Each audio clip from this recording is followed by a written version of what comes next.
Okay lang po. Okay po.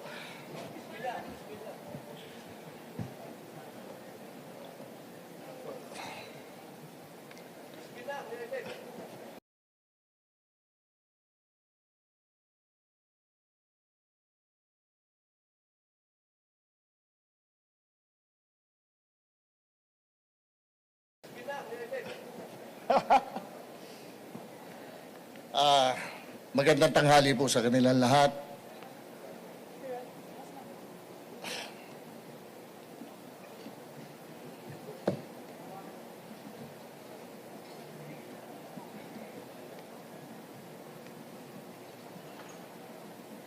Marapati niyo po.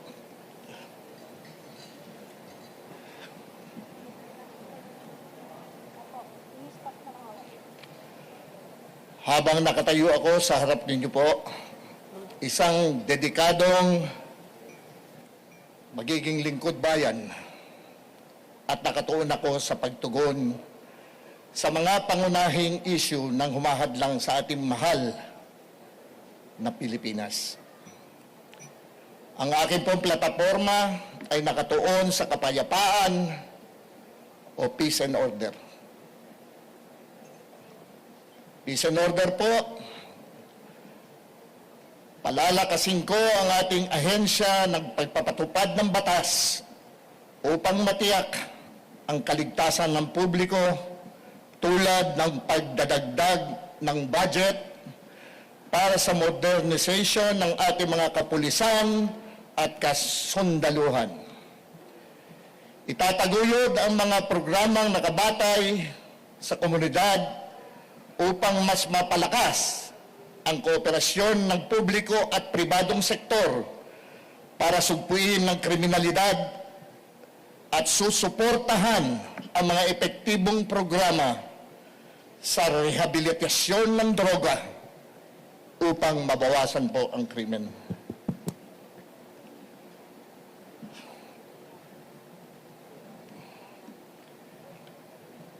Nais ko pong maibalik yung hindi na matatakot ang mga pamilya na nakakasiguro sila na makakauwi ang kanilang mga anak sa kanilang bahay.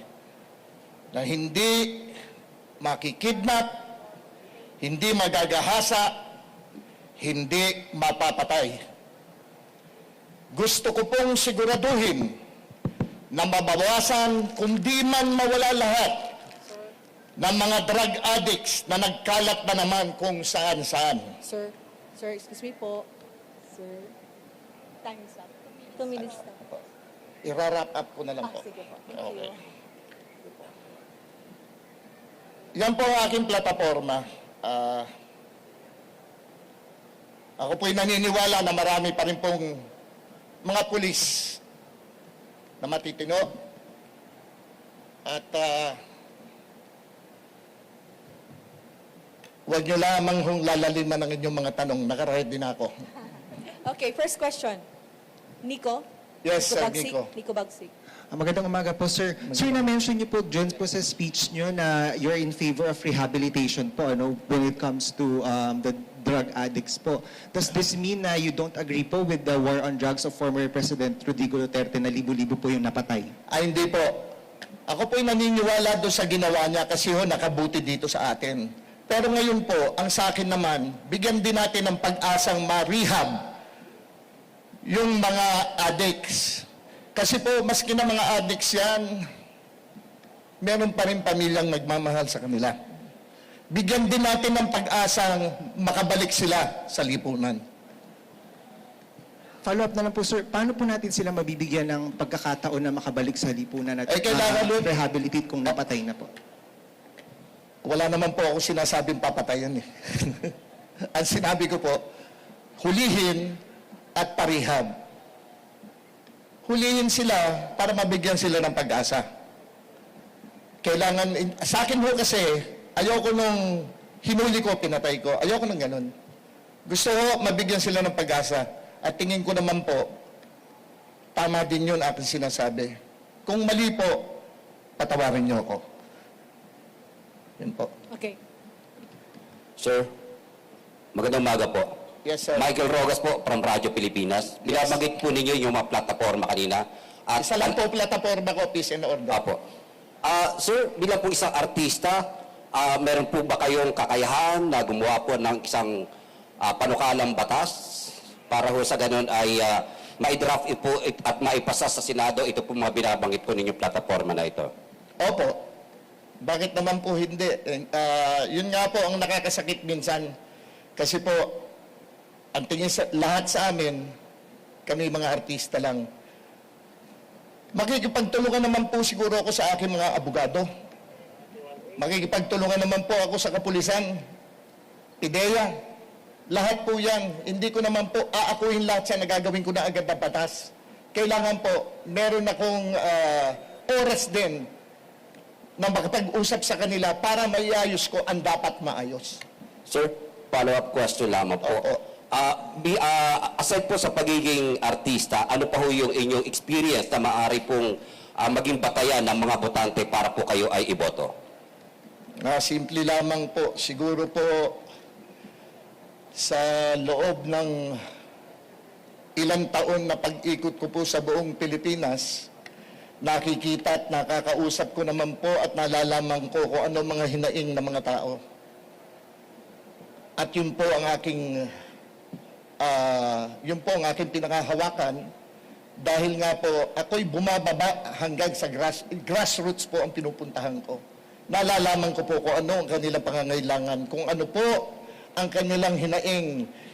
Hinihingi nila sa kanilang mga lugar na babawasan ng mga addicts. Dumarami na naman po. Nagkalat na naman kung saan-saan. Kaya kung maaari po, kung ako po'y mabibigyan nila ng pagkakataon, gagawin ko po ang lahat. Tatanggalin ko ho ang pagod sa aking katawan para maiayos ko po kung ano yung mga hinaing, lalo na po ng mga magulang. Susunod pong tatanong. Meron pa po? Okay. Sherry Ann, ABS-CBN po. Ma'am, Yes, sir. Magandang hapon po. Sir, maliban dun sa gagawin nyo, kung kayo'y mananalo Opo. na senador, sabi niyo nga po, Opo. kukonsulta kayo sa mga abogado, Opo. sa mga pulis. Opo. Pero bago yun, sir, during the campaign, Opo. habang ngayon nanliligaw kayo ng mga botante, ano yung mga paghahanda na ginagawa po ninyo para eventually, dun sa possibility na magiging senador kayo, pagkatapos po ay, syempre, from time to time, natatanong kayo, posibleng maharap kayo sa debate. Ano po yung mga paghahanda po ninyo? pinaghahandaan ko po, yun lamang pong nasa aking puso at nasa aking isipan na nakikita ko at nalalaman ko. Realidad po. Yun po ang hindi mawawala sa akin, ang realidad. Kasi po, nagkalat na naman ng korupsyon dito. Pagka ang korupsyon po nandyan, ang krimen po hindi mawawala. Kapag ang korupsyon po nandyan, lalo pong maghihirap yung mahihirap.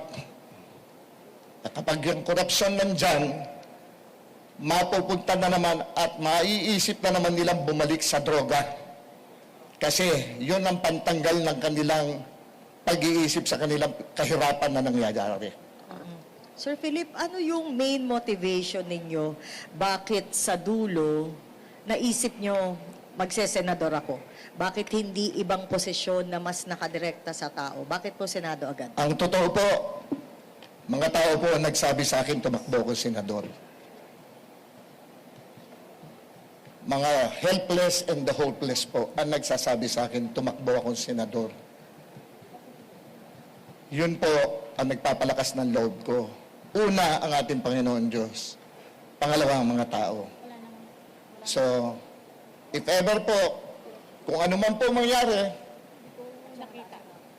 I will run as a senator. I will run, I will join the race, and I will finish my race whether I win or lose. Thank you very much. Thank you po. Thank you very much. Thank you po. Time is up na. Nene, last 46. Salamat Sige po sa inyo lahat. Ay, Nene, sorry. There's one more pahabol question, Ay, sir. ma'am. Sige, Nene. Okay lang. Hi sir, good afternoon po. You mentioned sir yung platform on peace and order and you also mentioned yung sa drug rehabilitation. But Opo. what specific bills do you have in mind po sa ngayon? Sa ngayon ho, gusto ko talaga yung sa rehabilitation ng mga addicts. Gusto ko ho sila mabigyan ng pag-asa kasi. Kagaya ng sinabi ko, paulit-ulit ko sinasabi, may nagmamahal din mga pamilya yan. Bigyan natin sila ng pagkakataon. Pag hindi pa sila tumino doon sa anong yan, paano na yung bill na gagawin mo for them para sa mga tao? Kailangan maiayos ang mga may pangangailangan sa buhay. Tanggalin natin ang kahirapan, tulungan natin sila magkatrabaho, hindi sila mag-iisip papunta sa droga. Okay, time is up na, Iha. Maraming Okay na? salamat po, Sir. Okay. Thank you very much. Philip. Thank you po. Okay. Senator Bato, kayo na po ba yung susunod?